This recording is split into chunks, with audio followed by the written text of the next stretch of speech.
I really wanted to take a bit of time and put together a series of videos updating people on the status of coronavirus here in Washington. Unfortunately, things are moving so quickly that it's pretty much impossible to stay up to date. The status changes, feels like almost hourly. So I'm going to do my best to do some regular check-ins, so to speak. But we're going to have to see how that goes. It's really going to just depend on how the situation unfolds. Before I get too involved in this, I want to ask each and every one of you to scroll down in the description and click one of the Amazon links that's down there before making your next Amazon order. Using my links when you shop Amazon, it doesn't cost you a cent. The fact is, a lot of people are on lockdown right now. The economy's crashing. People are stuck at home. Nobody wants to interact with others out in the wild. So a lot more people are turning to online shopping. Every time you use one of my links before you do your shopping, it helps me to bring you more content. It helps me to keep this thing going. Even if you aren't buying the things that I specifically have listed below, Amazon still sends me a very small kickback because essentially I have referred you to Amazon through my links. So I do appreciate all of the support. If it wasn't for the support of my viewers, there would be no reason to keep doing this. So the other day, Governor Inslee finally set stay-at-home orders for the entire state. This means all non-essential businesses are to be closed. All of those people staying at home not working. These orders are supposed to last a minimum of 2 weeks. And I genuinely thought it was going to give me time to sit at home and work on this coronavirus series. As it turns out, though, my day job is considered as an essential service, so there won't be any staying home for me. Look, I'm not complaining. I'm actually really thankful that for right now, I'm still working. I know a lot of people aren't, so I am happy to still be collecting somewhat of a paycheck. The downside is I'm really swamped, and I don't have a lot of free time to be able to keep people updated on how things are here in my home state. So I am doing my best. Thanks for being patient with that. So here's a couple of highlights. The governor waited till the last possible minute to shut the state down. He actually waited till a dozen other states had already imposed some sort of lockdown, stay at home, whatever in the hell kind of orders you want to call it. But he waited till almost a dozen other states had done the same before he took action. Now, while I hate to see our local economy just coming to a total crash, I have to wonder if his lack of action on the subject has more to do with the fact that it's an election year and he's not the most popular than anything else. I mean, Governor Jay Inslee's leadership during this pandemic is the second biggest failure of his political career. The first biggest failure was his run for presidency. Reports are still coming in from SeaTac International Airport from people flying in from at-risk countries. And they're saying that there is little to no screening going on at the airport for incoming passengers. That's a little bit scary. I mean, people are coming in from European countries. They're not being asked if they have any symptoms. They're not being looked at. They're not being checked out.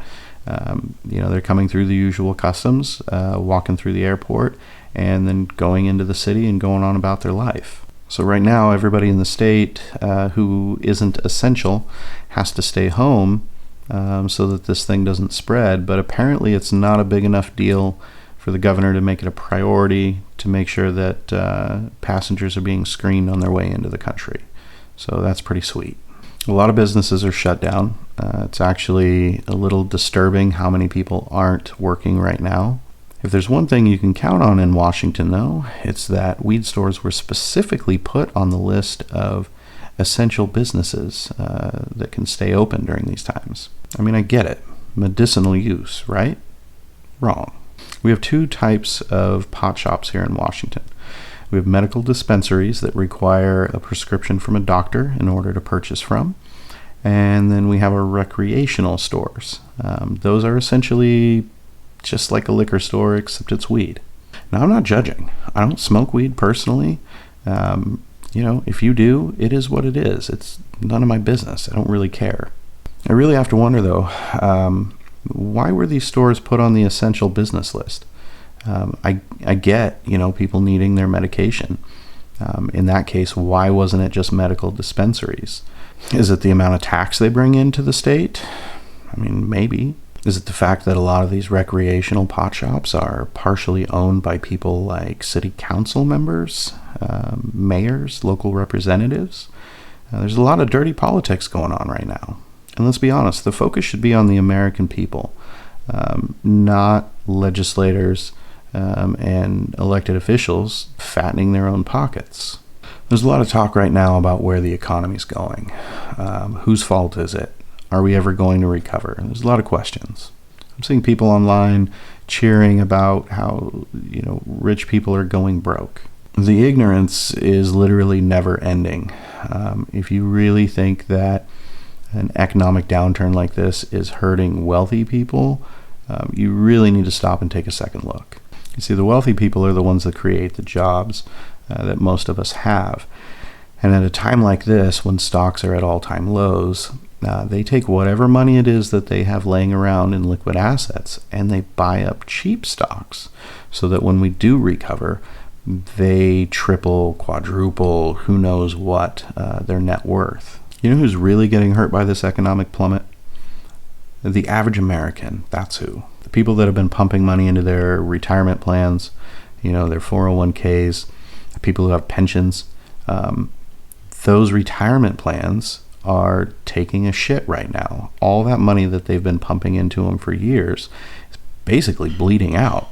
See, it's the average family that's taking a hit here. And really, long-term wise, it has nothing to do with the stock market. See, the reality is the coronavirus is here to stay. It's going to die down sometime in the future, but like the common flu, it's probably going to come back every year. This is our new reality, and every year, regardless of what kind of vaccines come out, we're going to see waves of this shit going around the country. This is how it is. This coronavirus, it changes everything. Our lives as Americans are basically never going to be the same. We bought into an absolute panic across the country. That panic was driven by 24/7 fear-mongering by the media. As a community, we became so afraid and so paranoid that we allowed our entire economy to come crashing around us based on what the TV was telling us. What do you think is going to happen when all this cools down? Do you think all those small businesses in your town are going to bounce back? Do you think sports are going to go back to normal? Do you think concerts and malls and movies are just going to suddenly be like they were last year? No, this changes everything. See, people are going to forever remember this feeling, this panic. Just the word coronavirus is going to bring it right back. Next year, 2 years from now, 4 years from now, people aren't going to forget. It's literally going to be ingrained into us that group meetings, being out in public just isn't safe. People are going to do things like Disneyland less often. Turnouts for sporting events will never be the same. Movie theaters are going to be replaced with digital downloads. You're going to see a lot more online shopping moving forward.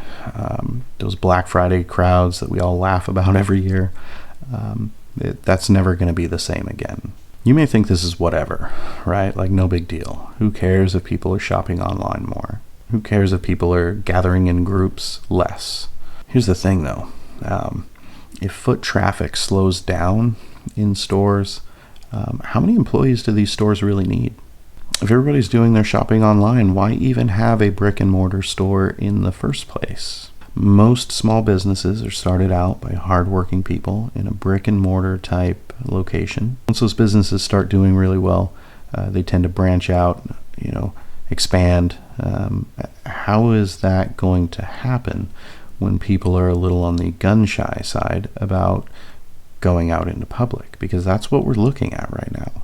What I'm talking about here is massive job loss across the board because of this thing. I'm talking about the American dream of making something out of nothing pretty much becoming a thing of the past. I'm talking about all those people that are just getting by right now, not having a job when things get back to normal after this pandemic. This really does change everything. And the worst part is, it all could have been avoided.